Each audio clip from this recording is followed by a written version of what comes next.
Hello, welcome back for lesson 3.3. We're now going to learn about measures of position. So in lesson 3.1, we talked all about measures of central tendency for our data, quantitative data. And then in lesson 3.2, we spoke about measures of spread for our quantitative data. And now we want to talk about measures of position. And the reason we're talking about measures of position is we go back to where I left you off talking about Betsy and Amy. And even though Betsy had a lower score, she was happy with her score while Betsy was discouraged. So we're wondering what else was going on. The first topic that we're going to learn about in this lesson is called the Z-score. The Z-score is the average number of standard deviations an observation is either above or below the mean. We can use a Z-score, which is the number of standard deviations a value that's away from the mean, to use as a comparison. So what this tells us is we're comparing not just our average, our mean, but we're comparing our standard deviation and our score to that. So we're going to take the value, the observation, and subtract the mean and divide by the standard deviation. So once we do that, we're going to decide what is considered unusual. And any observation that's either above or below the mean by 2 standard deviations or more, that means a Z-score that is either less than a -2 or greater than a +2.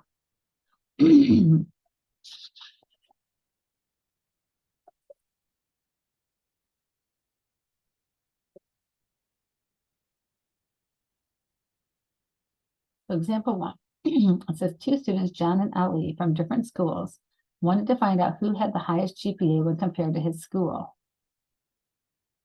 Which student had the highest GPA when compared to his school? Let's find out using the Z-scores. So let's do John's Z and then Ali's Z. So John's GPA is 2.85, subtracting the average from the school, which is 3, and we're going to divide by 0.7.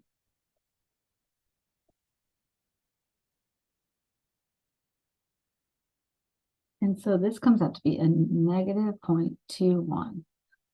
So he is lower than the average at the school. Now Ali, his GPA, and however his school is rating this, is a 77, subtracting the average of the school, which is 80, divided by 10. He is also lower than the average, but his is a -0.3. And so we look on a number line. We'll see this is -0.5 and a -1. So on a number line, John is about here, and Ali is about here. And so even though John was lower than the average at his school, he was closer to 0.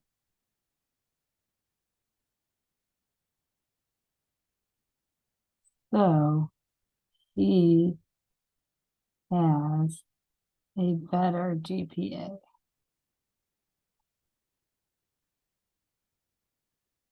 So they might both be disappointed that they're not doing better in school, but John can be happy because he's doing better relative to the other people at his school. Let's do another comparison. Angie and Beth are from different teams, and they wanted to find out who had the fastest time for the 50-meter freestyle when compared to their team. So we're going to look at Angie's, and we're going to look at Beth. So Angie's Z-score is taking 26.2 and subtracting the average from her team and dividing by their standard deviation.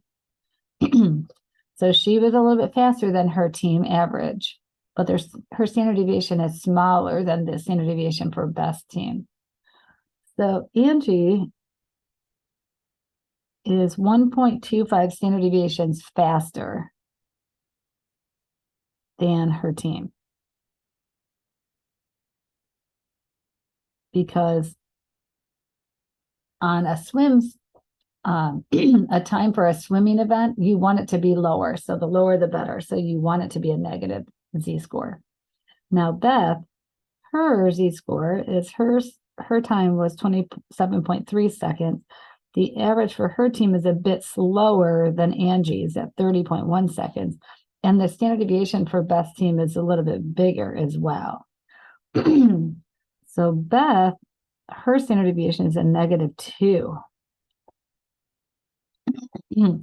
So even though Beth swam, it took a little bit longer for Beth to swim the same 50 meters freestyle than Angie. Angie was faster in an actual time, but compared to their team, Beth was faster because she was 2 standard deviations faster than her team.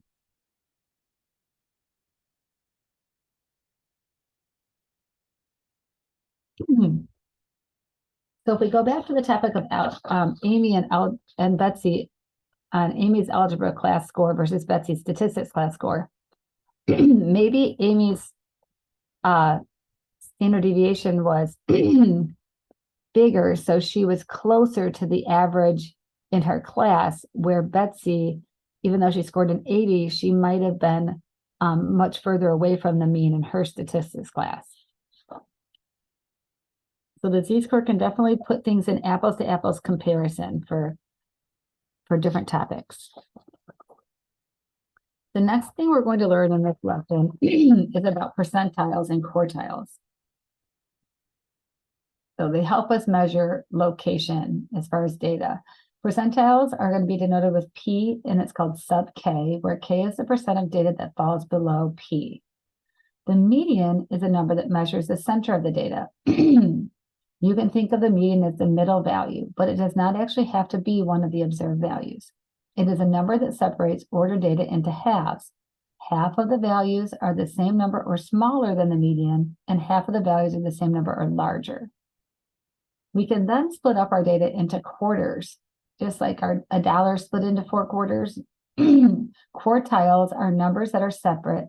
They separate the data into quarters. Quartiles may or may not be part of the data.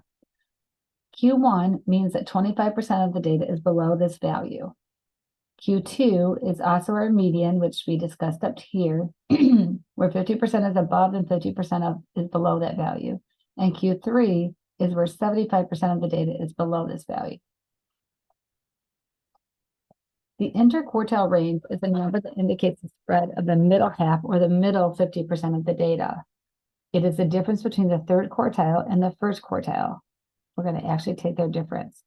We're then going to use what's called the lower and upper fence to help us make some decisions on if a value is considered an outlier. So if we go back to lesson 3.2, where we talked about measures of spread, and we learned about the bell-shaped curve, we said if our data is a bell-shaped curve, then anything outside of 2 standard deviations below or 2 standard deviations above is going to be considered unusual. Well, now, if our data is not considered a bell-shaped curve, if it's considered skewed, like we talked about here, then we have to use something else to talk about the measure of spread, and that's going to be this IQR, this IQR measurement. And so, if we look at the lower and upper fence, it's taking the lower fence is taking the Q1 and subtracting 1.5 times the IQR, and the upper fence is taking the Q3 value and adding 1.5 times the IQR. Then, if we have a data point that is either lower than the lower fence or higher than the upper fence, then those are considered outliers when our data is skewed. So let's go ahead and look at a few examples. So example 3 gives us, for the following 13 real estate prices, calculate the IQR and determine if any prices are potential outliers. So the prices are in dollars of these individual homes. First, it says order the data from smallest to largest, and that way we can find the median. We're going to assume that we don't have Desmos. So if I ordered everything from smallest to largest home prices here separated. The median is 488,800. So that is also Q2. Q1 then is the quarter of the lowest half. So of the median, which is right here, then we have to take the median of the lower half. So 1, 2, 3, 4, 5, 6 data points. So because there's an even number of data points, we have to take the median or average the median of the lower half, which means we have to take the average of the two middle ones because we have an even number of data points. So we're going to add the two middle ones, 230,500 and 38,700, and divide by 2. So there's our Q1. Then Q3 is by taking the median of the upper half, which are these data points. Again, there are 1, 2, 3, 4, 5, 6 of them. So that means we have to take the average of the two middle there. So the Q3 comes out to be 64,900. Don't worry, we're going to learn how to do this in Desmos.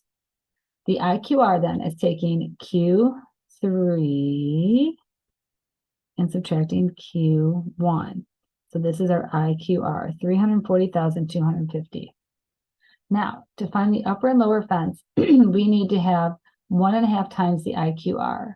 So 1.5 times the IQR is 510,375. So the lower fence is taking Q1 and subtracting 1.5 times the IQR, which comes out to be a negative value. Even though we would never have a negative home price, we can have a negative lower fence. It just tells us that basically we're not going to have any data that will fall below that. The upper fence, remember, is taking Q3 and we're adding 1.5 times the IQR. So there's my Q3 plus 1.5 times my IQR. So here's my upper fence. So because no house price could be less than the lower fence here, let's see, we do have one home that was $5.5 million right here, and it is more than the upper fence. So $5.5 million is a potential outlier. So something we would need to consider. Next, we're going to get some practice now in Desmos. So for the following 11 salaries, calculate the 5-number summary, IQR, then determine if any salaries are outliers by using the upper and lower fences. So the salaries are in dollars, 33,000 all the way, not in order of any sort. And here is how we would type it in Desmos.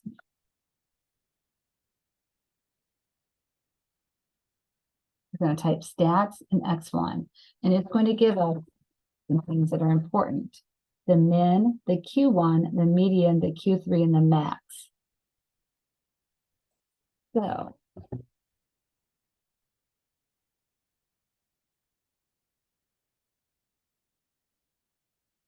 go to Desmos to check these out.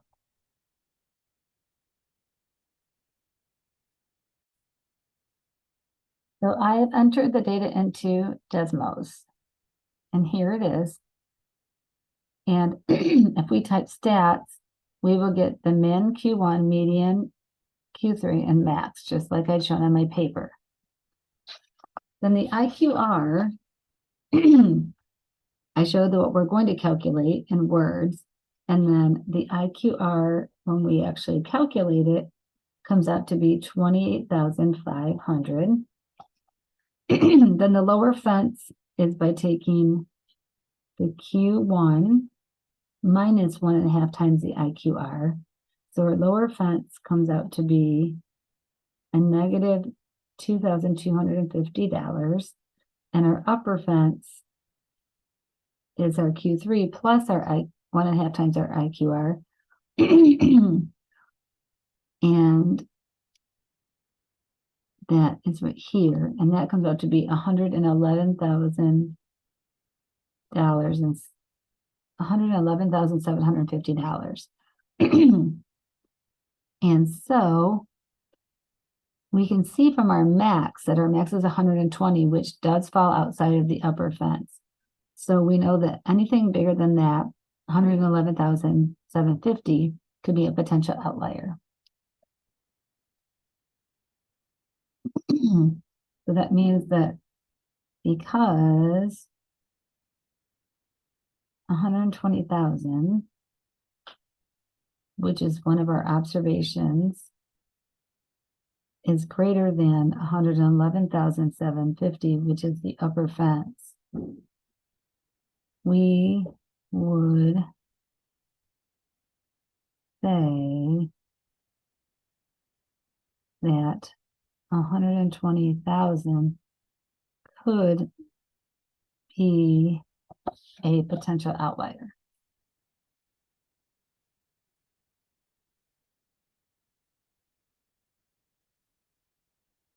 Something to consider.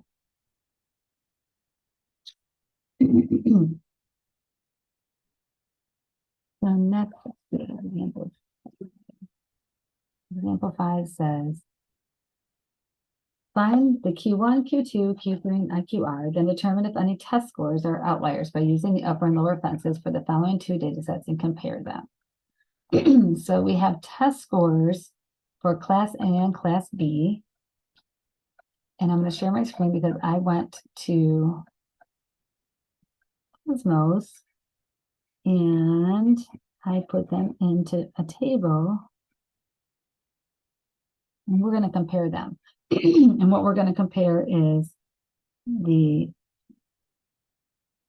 min, Q1, Q2, which is our median,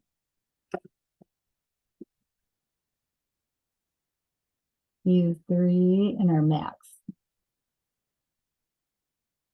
Okay.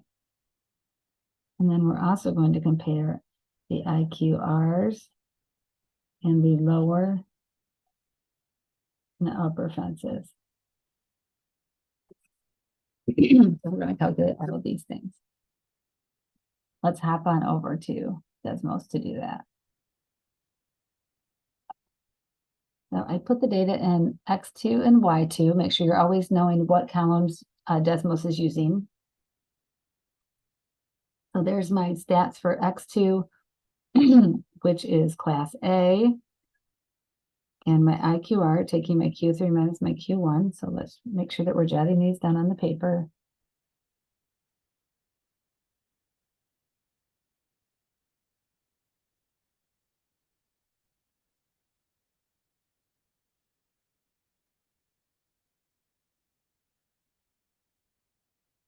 And then there's my stats and my IQR for Class B. So they have a higher minimum value, but their Q1s are the same for both classes. The medians are fairly close. Class B has a higher Q3, and someone scored a 100.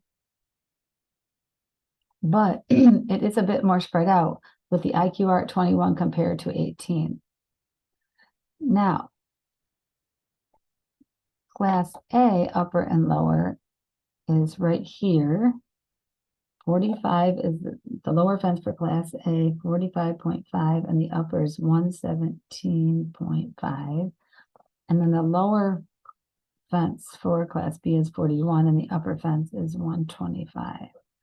Okay, so let's go ahead and back to our paper for a moment. We filled all this in. And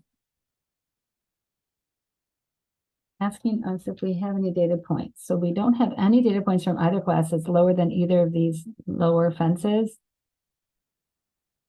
because we can see that from our minimums. Our minimums are 65 and 68. And our maximums are 90, 90, and 100. And we don't have any that are larger than the upper fences. So there's no potential outliers.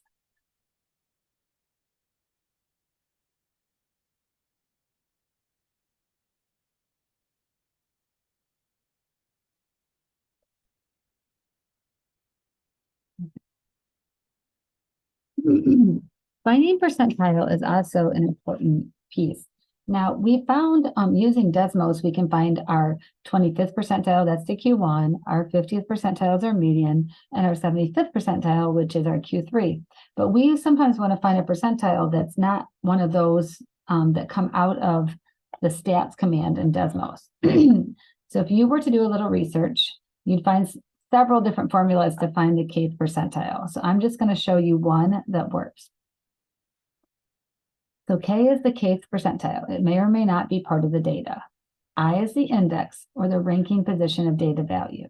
N is the total number of data. Order the data from smallest to largest and calculate I as the kth percentile, so K over 100 for the decimal portion of percentile, times N plus 1. If I is an integer, then kth percentile is the data value in the ith position. If I is not an integer, then you're going to round I up and round I down to the nearest integers. Average the two data values in these two positions in the ordered data set. This is easier to understand in an example.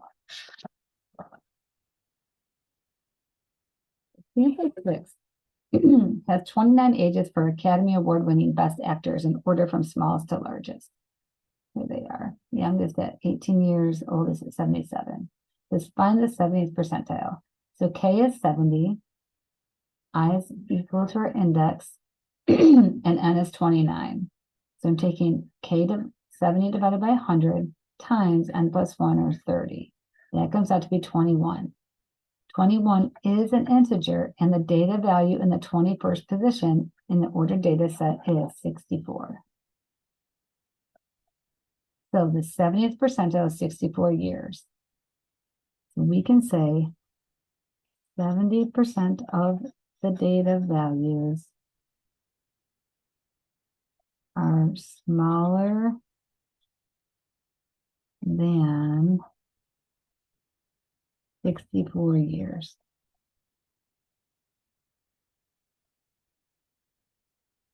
So again, we have those same data values, the 29 ages for the award-winning best actors. Calculate the 20th percentile and the 55th percentile. So let's look at these together. So to find the 20th percentile, or P20, we are going to find our ith position, which is 20 divided by 100 times 29 plus 1, which is 0.2 times 30, or 6, which is an actor that's 27 years old. Let's find the 55th percentile. P55. So I is 55 divided by 100 times the 29 plus 1. And that comes out to be 16.5. 16.5 is not an integer. So we have to go to this strategy here. We're going to round up and round down and find the average of those two positions. So that means we're going to round up to 17 and down to 16. So the value in the 17th is 55 years, and the position in the 16th is 52 years. So P55 is the average of 52 and 55, which is 53.5 years old.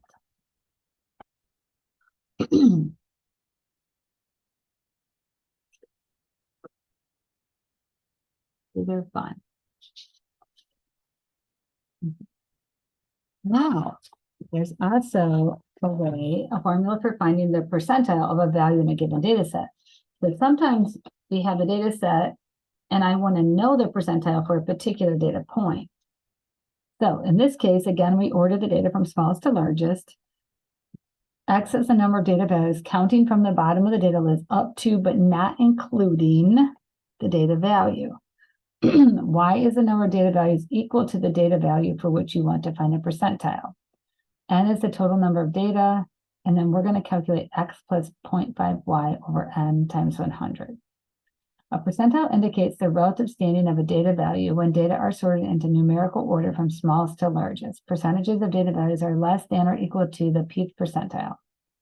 For example, 15% of data values are less than or equal to the 15th percentile. Low percentiles are always correspond to lower data values. High percentiles always correspond to higher data values.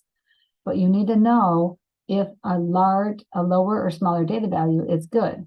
For instance, having $100 is better than having $20. So a higher data value is good. But if we're talking about the speed of our swimmers, a lower speed is better than a higher, not speed, but a lower time is better than a higher time.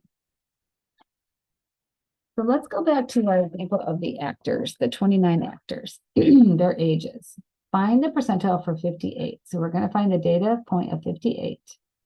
We're going to count 1, 2, 3, 4, 5, 6, 7, 8, 9, 10, 11, 12, 13, 14, 15, 16, 17, 18. So there are 18 values less than 58. That's X.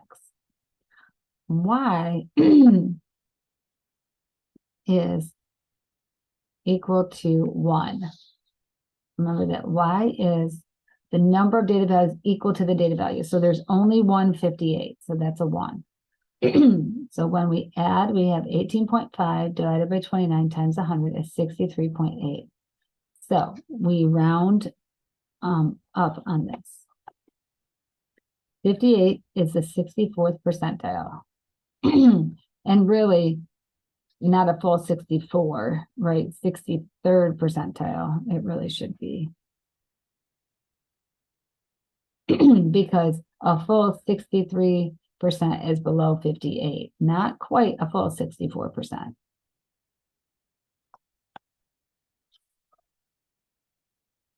Let's look at example 9.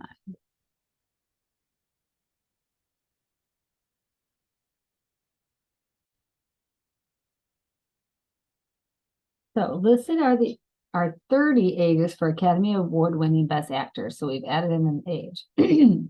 Find the percentiles for 47 and 31. So for the data point 47, there are 15 data points before 47. So X is 47 plus 0.5 times Y. There's only 147. And there are 30 data points.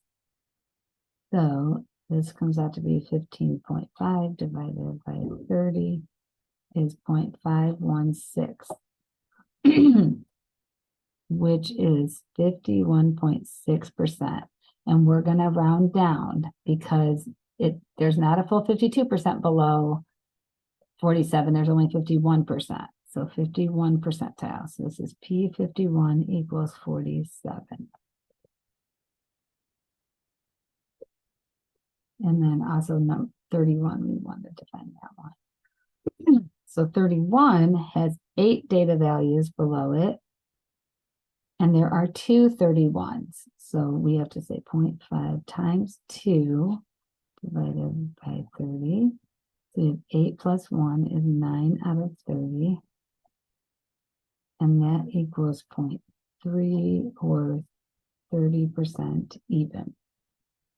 So P of 30, which is the 30th percentile, is equal to 31 years.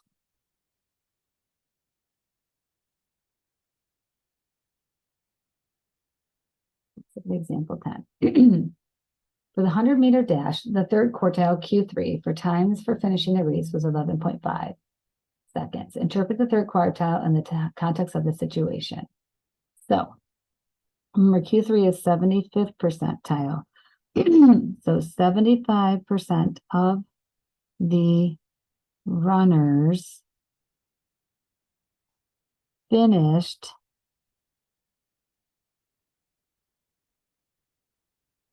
in less than 11.5 seconds. That is fast.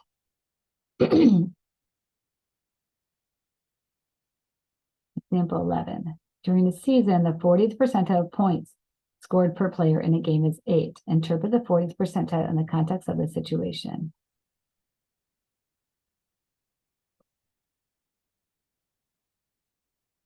%40 of players